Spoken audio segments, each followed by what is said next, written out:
웃음밖에 안 나오네. 아, 은봉산이 이렇게 쉬운 길이었나?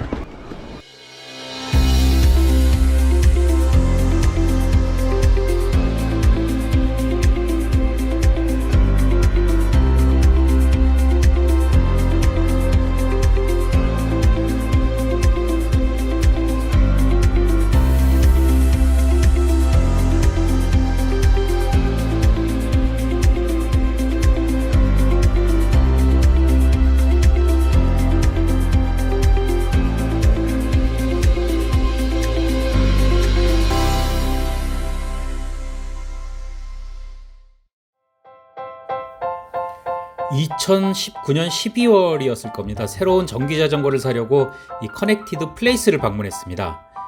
매장에는 독일 리지엔 밀러 제품군과 커넥티드의 듄 드라이브를 비롯해서 그 17대의 전기 자전거가 전시되어 있었는데, 그 중에서 유독 눈길을 끌었던 자전거가 있었습니다. 바로 카브 48이었죠. 단단해 보이는 프레임 구조에 이 미니벨로로선 보기 힘든 가변 스템이 장착된 핸들 파츠, 그리고 기존에 사용하던 오르트립 핸들바 가방을 그대로 사용할 수 있게 헤드 튜브에 어댑터 홀이 있다는 것까지 딱 제가 원하는 디자인이었습니다. 하지만 딱 하나, 당시 제가 타고 있던 허브 모터 방식의 베스비에서 그 미드 모터 방식으로 기변할 작정이었기 때문에 아쉽게도 카브는 선택지에서 지워야 했습니다. 그로부터 2년 반이 지난 올해 5월, 카브가 중앙 구동 모터를 장착하고 눈앞에 나타났습니다. 그것도 성능 좋기로 소문난 듄 드라이브 모터보다 더 강력해진 48V 500W의 출력의 CDS 프로페셔널 XCR 맥스 모터를 달았습니다. 사실 여기까지는 어느 정도 예상했습니다. 지난해 커넥티드가 카브 생산을 중단했을 때 이 미드모터 버전 출시를 적극 권유했고, 이 회사도 단종이라는 표현 대신 일시 중단이라는 표현을 써서 뭔가 준비하고 있는 게 있구나 하는 생각이 들긴 했습니다. 그런데 이번에 공개된 녀석은 제 예상을 훌쩍 뛰어넘어서 마치 뒤통수를 얻어맞은 기분이었습니다. 국산 브랜드로서는 처음으로 이 틴커 바리오와 같은 하이엔드 모델에 장착된 엔비올로사의 무단 변속 시스템이 장착된 겁니다. 여기에 체인이 아닌 게이츠 카본 벨트라니. 틴커 바리오의 부드러우면서도 이 지면에 낮게 깔려 달리는 쫀득쫀득한 주행감과 듄 드라이브를 통해 검증된, 더 강력해진 모터 파워를 동시에 느낄 수 있는 이 괴물이 돼서 눈앞에 나타난 겁니다. 새롭게 탄생한 이 녀석의 이름은 카브 모션. 모터 위치가 허브에서 비비 쪽으로 이동한 것 말고도 바뀐 부분이 많습니다. 조금 전에 말씀드린 것처럼 구동계는 시마노 아세라 7단에서 엔비올로 380 무단 변속 내장 기어로, 브레이크는 텍트로 기계식 브레이크에서 시마노나 스램 또는 텍트로 유압 브레이크 중 랜덤으로 업그레이드 됐습니다. 타이어도 저가 CST에서 슈발베 빅벤으로 바뀌었습니다. 앞 서스펜션은 줌 알로이에서 썬투어 XCT로 변경됐는데, 이게 생각보다 훨씬 부드럽게 노면 충격을 흡수해줬습니다. 이 틴커의 앞샷과 거의 비슷한 느낌입니다. 배터리 용량 역시 기존 카브 48은 12.8Ah 였지만 카브 모션은 48V 14Ah 약 10% 가까이 커졌습니다. 에코 모드로는 100km가량, 부스트 모드로는 50km가량 주행이 가능하다고 합니다.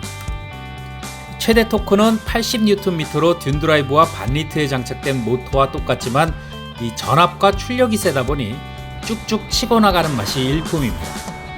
실제로 짧지만 최대 경사도가 20%가 넘을 정도로 가파른 응봉산과 이 서울 시내 대표적인 어필 코스죠. 이 남산을 올라가 봤는데 마치 평지를 달리는 것처럼 쉽게 오를 수 있었습니다.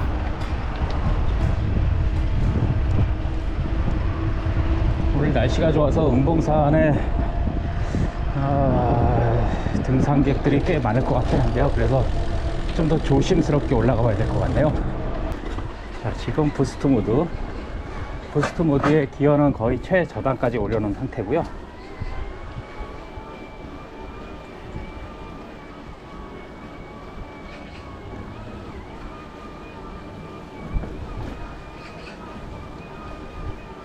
힘이 거의 안 드네요. 마지막 어필인데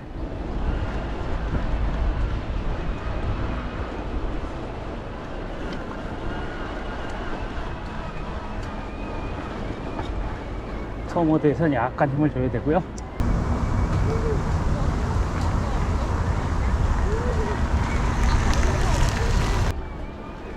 이거 뭐 껌이네, 껌. 등봉산도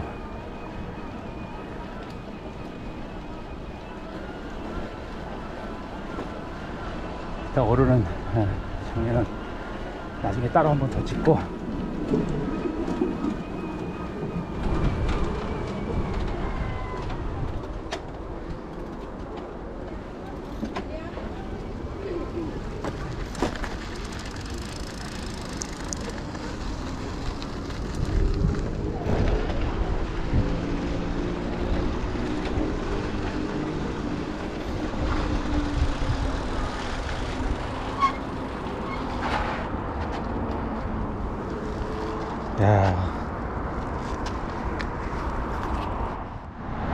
네, 운봉산 라이딩을 마치고 이제는 남산으로 올라갑니다.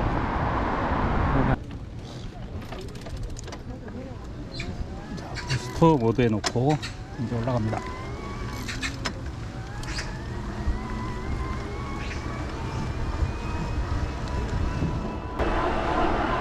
최대 출력이 약 580W. 아마 속도를 올리면 더 올라가겠죠? 올려볼까요?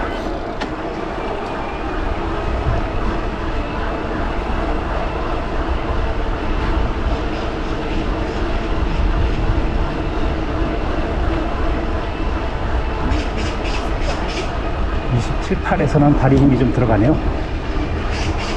속도를 다시 맞춰보겠습니다.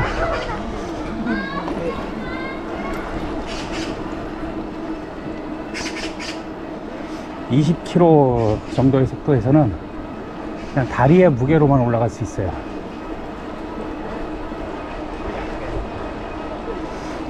아주 쉽습니다, 올라가는.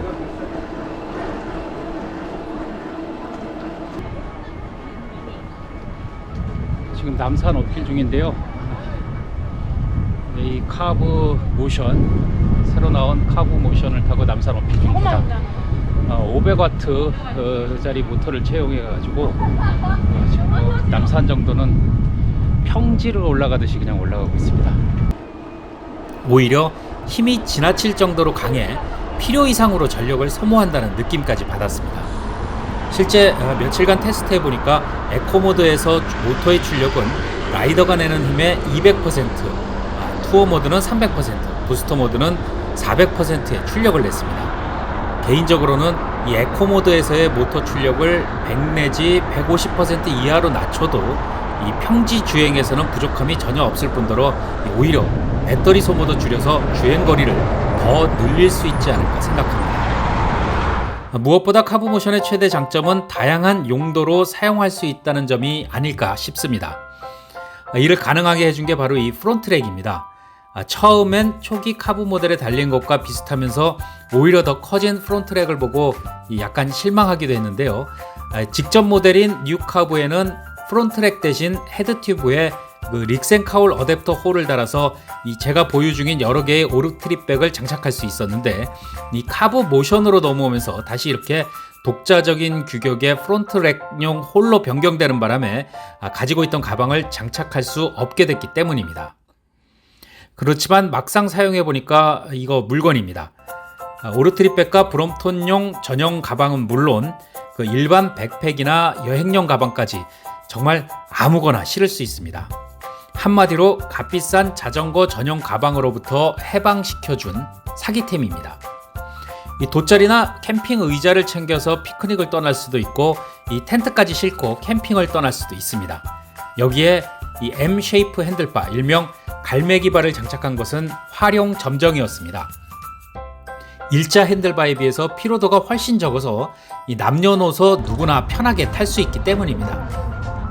안장에서 핸들 그립까지의 거리가 짧아 상체를 앞으로 많이 기울이지 않아도 되니까 어깨나 손목에 무리가 가지 않을 뿐더러 이 접이식 핸들 포스트처럼 핸들의 위치가 높지도 않아서 스쿠터 타는 듯한 기괴한 자세에서 탈피할 수도 있습니다. 여기에 탑 튜브도 낮아서 키가 작은 사람도 쉽게 자전거에 오를 수 있습니다. 물론 이 아쉬운 부분도 있었습니다. 특히 전방 라이트의 위치는 꼭 개선해야 할 부분입니다. 결국 개선했죠. 카브모션을 일주일간 시승해보면서 내린 결론은 이렇습니다. 이 남녀노소 구분 없이 누구나 편하게 탈 수 있는, 그러나 엄청난 힘을 숨긴 채 목표물을 응시하며 서 있는 치타와 같은 녀석이 나타났다. 이렇게 말할 수 있습니다. 지금까지 커넥티드의 신모델 카브모션이었습니다.